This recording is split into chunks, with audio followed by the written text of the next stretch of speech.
Bismillahirrahmanirrahim. Assalamualaikum warahmatullahi wabarakatuh. Apa kabar Anda semuanya? Semoga tetap sehat dan semangat ya. Walaupun qadarullah wa masya'afal, kita kembali belajar via daring. Tidak lupa Ustazah selalu mengingatkan untuk kalian membaca zikir pagi bagi yang belum ya. Yang sudah alhamdulillah, masya Allah, barakallahu fikum. Nah yang belum silahkan nanti dibaca dulu, di pause dulu ya videonya. Pause maksudnya diberhentikan sejenak. Kalian bisa membaca doa pagi, kemudian baru dinyalakan kembali videonya ya. Nah kemudian juga jangan lupa untuk selalu menerapkan protokol kesehatan, selalu mencuci tangan, memakai masker dan menjaga jarak. Baik, hari ini kita belajar fikih ibadah ya. Pelajaran 2, syarat-syarat sholat jamak di halaman 7. Silahkan kalian buka bukunya. Dalam pelajaran 2 ini kalian akan pelajari apa saja syarat sholat jamak, kemudian bagaimana tata tertib pelaksanaannya, dan kapan diperbolehkannya sholat jamak. Yuk kita baca dulu ya teks berikut. Salat jamak merupakan rukhsah dari Allah Ta'ala. Apa itu ya rukhsah? Rukhsah itu adalah keringanan ya. Kenapa diberi keringanan? Karena Allah tahu bahwa safar itu atau perjalanan itu adalah termasuk sebuah azab ya, siksa. Karena kita selalu mengalami kesulitan ya kan ketika dalam perjalanan. Jadi sulit tidur, sulit makan, capek, letih, dan meninggalkan keluarga kalau yang tidak bersama keluarga. Jadi sholat jamak disyariatkan untuk meringankan kaum muslimin. Meskipun demikian, mengerjakan sholat jamak tidak bisa semaunya sebab ada syarat dan ketentuannya. Apa saja ya syarat sholat jamak? Nah, kita bahas yang bagian A, jamak takdim dulu ya. Syaratnya yang pertama adalah berniat di dalam hati untuk sholat jamak takdim. Nah, niat itu tidak dilafalkan ya, tidak disuarakan seperti usolli dan seterusnya, karena tidak ada contoh dari Rasulullah Shallallahu Alaihi Wasallam. Yang kedua, berturut-turut, yaitu setelah mengerjakan sholat fardu yang pertama langsung dilanjutkan dengan sholat fardu yang berikutnya. Jadi tidak ada zikir setelah sholat terlebih dahulu. Misalnya kita sholat maghrib, selesai salam, kemudian berdiri lanjut dengan sholat isya. Syarat yang ketiga adalah tertib, yaitu mendahulukan sholat sesuai dengan urutannya. Misalnya sholat zuhur dengan asyar, maka sholat zuhur dulu baru asar, tidak boleh dibalik. Begitu juga dengan sholat maghrib dan sholat isya, maka lebih dahulu sholat maghrib baru sholat isya. Selanjutnya kita masuk ke bagian B, syarat sholat jamak, yaitu sholat jamak takhir. Nah, syarat pertama yaitu berniat di dalam hati sejak waktu sholat yang pertama. Misalnya kita ingin mengerjakan sholat zuhur dan sholat asar di waktu jamak takhir, maka pada waktu sudah masuk sholat zuhur kita berniat di dalam hati akan melaksanakan sholat jamak takhir. Kita akan melaksanakan sholat zuhur dan sholat asar nanti di waktu asar. Syarat yang kedua, kita masih dalam perjalanan atau masih dalam safar ya, hingga akhir waktu sholat yang kedua. Misal tadi kita sholat duhur dan asar, mau kita jamak takhir, maka kita masih dalam perjalanan sampai akhir waktu sholat asar. Nah, kalau tadi syarat-syarat sholat jamak, sekarang tata tertib sholat jamak, yaitu yang pertama, jika berjamaah sebaiknya dimulai dengan azan dan iqamah seperti kita sholat berjamaah biasa ya. Jadi dimulai dengan azan dan iqamah.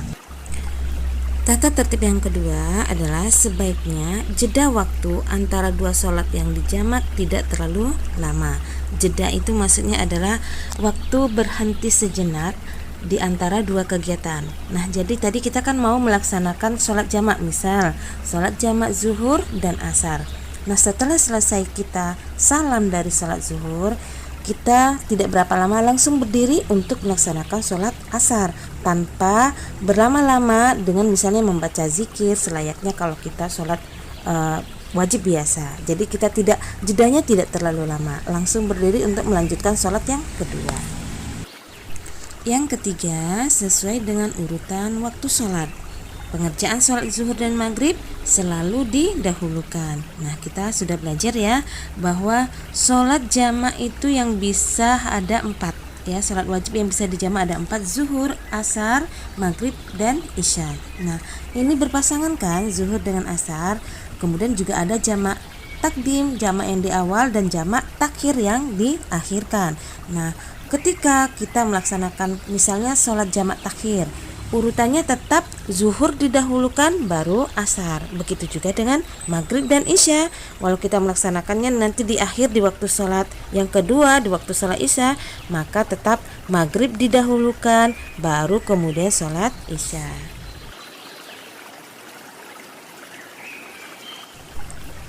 Lalu kapankah kita diperbolehkan menjamak sholat? Yaitu ketika kita pertama sedang safar atau sedang melakukan perjalanan jauh, maka kita dibolehkan untuk menjamak sholat. Yang berikutnya, ketika berada di Arafah dan Musdalifah, yaitu pada saat kita sedang menunaikan ibadah haji. Nah, semoga Allah mudahkan ya, kita semua bisa berangkat untuk melaksanakan haji. Amin, Allahumma amin. Yang berikutnya, ketika sedang mengalami sakit. Nah, tentunya sakitnya yang agak parah ya. Kalau cuman misalnya tangannya terluka sedikit, kena pisau misalnya sedikit, ya nggak masalah dong. Harus tetap melaksanakan sholat sesuai waktunya, tidak boleh dijamak ya. Yang keempat, yaitu ketika ada kebutuhan dan urusan yang sangat mendesak. Misalnya seorang dokter ya yang sedang melakukan operasi di ruang operasi, kadang-kadang kan membutuhkan waktu yang sangat lama sehingga waktu sholat pun terlewatkan atau waktu zuhur asar sudah mendekati. Jadi boleh menjamak sholat. Atau ketika seorang polisi atau pihak keamanan yang sedang menjaga keamanan suatu tempat, karena misalnya ada huru-hara, ada demons seperti itu ya. Jadi boleh mereka menjamak sholatnya. Keadaan kelima yang memperbolehkan kita menjamak sholat adalah ketika hujan yang sangat deras. Ini biasanya ditujukan khusus kepada kaum laki-laki ya, nanti kalau kalian dewasa juga. Nah, misalnya ketika selesai sholat maghrib berjamaah di masjid, dikhawatirkan sholat isya akan terjadi hujan lebat atau memang sedang hujan lebat deras ya, yang tidak memungkinkan untuk jamaah kembali ke masjid untuk berjamaah, maka imam boleh menegakkan sholat jamak, yaitu sholat jamak maghrib dan isya. Nah, jadi kapan kita boleh menjamak sholat? Ada 5 keadaan ya. Yang pertama, ketika safar atau perjalanan jauh. Yang kedua, ketika berada di Arafah dan Musdalifah saat berhaji. Yang ketiga, ketika sakit parah. Yang keempat, ada urusan mendesak dan sangat penting. Yang kelima, hujan yang sangat deras. Sekarang insya Allah kalian sudah paham ya bahwa mengerjakan sholat jamak harus sesuai dengan syarat yang ditetapkan syariat. Yang kedua, urutan pengerjaan sholat jamak itu sesuai urutan waktu sholat, tidak boleh dibolak-balik ya. Nah, kemudian yang ketiga, sholat jamak boleh dikerjakan dalam kondisi tertentu yang dibenarkan syariat. Nah, tadi sudah kita pelajari semua. Semoga kalian bisa memahaminya dan mengingatnya. Semoga Allah mudahkan. Selanjutnya, silakan nanti kalian kerjakan evaluasi ya di halaman 9, 10, 11, dan 12. Semoga Allah mudahkan ya. Alhamdulillah, selesai sudah pelajaran kita hari ini. Semoga bermanfaat dan menjadi berkah untuk kita semuanya. Kita akhiri dengan doa kafaratul majelis. Subhanaka Allahumma wa bihamdika asyhadu an la ilaha illa anta astaghfiruka wa atubu ilaik. Assalamualaikum warahmatullahi wabarakatuh.